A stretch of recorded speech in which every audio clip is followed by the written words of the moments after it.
হিজরি চান্দ্রবর্ষের নবম মাস রমজান, সিয়াম সাধনার মাস রমজান, তাকওয়ার মাস রমজান, কোরআন নাজিলের মাস রমজান।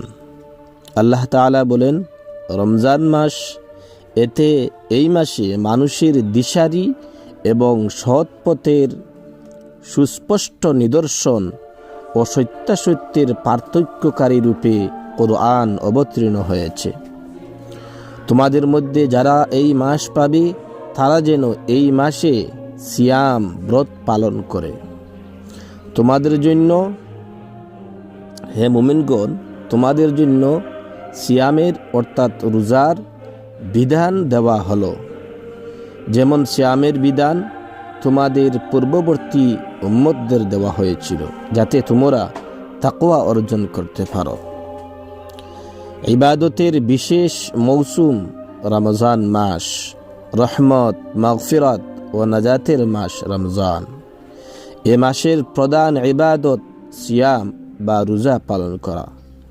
সিয়াম বহু বচন, এর এক বচন হল সৌম, যার অর্থ বিরত থাকা। ফার্সি, উর্দু, হিন্দি ও বাংলায় সৌম বা সিয়ামকে রোজা বলা হয়। তারাবিহ নামাজ রমজান মাসের বিশেষ উপহার। শবে কদর হল রমজানের খাস তোহফা। এ মাসে প্রতিটি নেক আমলের ফজিলত 70 গুণ বৃদ্ধি করা হয়। একটি নফল ইবাদতের সওয়াব অন্য মাসের ফরজ ইবাদতের সমান। প্রিয় নবী সাল্লাল্লাহু আলাইহি ওয়াসাল্লাম বলেন, যখন রমজান মাস আসে তখন জান্নাতের দরজাগুলো খুলে দেওয়া হয়। সুবহানাল্লাহ। জাহান্নামের ফটকগুলো বন্ধ করে দেওয়া হয়, শয়তানকে বন্দী করে দেওয়া হয়। রাসূলুল্লাহ সাল্লাল্লাহু আলাইহি ওয়াসাল্লাম আরও বলেন, যে ব্যক্তি ঈমানের সঙ্গে সওয়াবের আশায় রমজান মাসে সিয়াম পালন করবে, তার অতীতের সব গুনাহ মাফ করে দেওয়া হবে। আর যে ব্যক্তি ঈমানের সঙ্গে সওয়াবের নিয়তে রমজান মাসে রাত জেগে ইবাদত করবে, অর্থাৎ তারাবিহ নামাজ পড়বে, তার পূর্বের গুনাহ মাফ করে দেওয়া হবে। এবং যে ব্যক্তি ঈমান সহ সওয়াবের আশায় কদরের রাতে ইবাদত করবে, তার অতীতের সব গুনাহ মাফ করে দেওয়া হবে।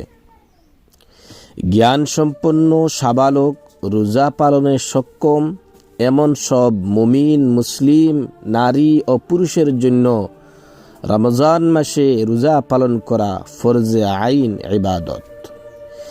ঋতুমতী নারী, প্রসূতি মা অর্থাৎ স্রাব চলাকালীন এবং অসুস্থ ব্যক্তিরা পরবর্তী সময়ে রোজা কাজা আদায় করবেন। এমন অক্ষম ব্যক্তি যিনি পুনরায় সুস্থ হয়ে রোজা পালনের সামর্থ্য লাভের সম্ভাবনা নেই, তারা প্রতিটি রোজার জন্য একটি সদকাতুল ফিতরের সমপরিমাণ ফিদিয়া গরিব মিসকিনকে প্রদান করবে। সক্ষম ব্যক্তি রোজা না রাখলে কঠিন গুনাহ হবে। এমতাবস্থায় তা কাজা আদায় করতে হবে, কিন্তু রোজা রাখার পর ওজর ছাড়া ইচ্ছাকৃতভাবে ভেঙে ফেললে কাজা ও কাফারা উভয়টি আদায় করতে হইবে।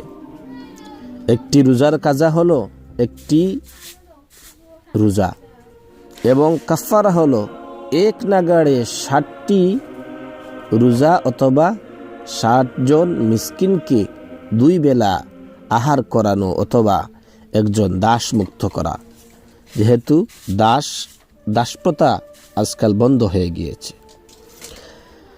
হাদিসে কুদসিতে নবী করিম সাল্লাল্লাহু আলাইহি ওয়াসাল্লাম বলেছেন, আল্লাহ তাআলা বলেন, রোজা আমারই জন্য, আমি এর বিনিময় প্রদান দেব। রোজা আমারই জন্য, আমি এর বিনিময় প্রদান হব। সিয়াম পালনকারীর জন্য রয়েছে জান্নাতে বিশেষ অভ্যর্থনা। রাসূলুল্লাহ সাল্লাল্লাহু আলাইহি ওয়াসাল্লাম বলেন, জান্নাতে রায়্যান নামক একটি বিশেষ তোরণ আছে। এ তোরণ দিয়ে কিয়ামতের দিন শুধু রোজাদারগণই প্রবেশ করবেন। তাদের প্রবেশের পর দরজাটি বন্ধ করে দেওয়া হবে। তারা ছাড়া আর কেউ এই দরজা দিয়ে প্রবেশ করতে পারবে না। আসুন রমজানের ফরজ, ওয়াজিব ও সুন্নত সমূহ পালনে সচেতন হই, নিজে নেক আমল করি, অন্যদেরও নেক আমলে উদ্বুদ্ধ ও সহায়তা করি। রমজানের পবিত্রতা রক্ষা করি, রমজানে ইবাদতের পরিবেশ বজায় রাখি। আমিন।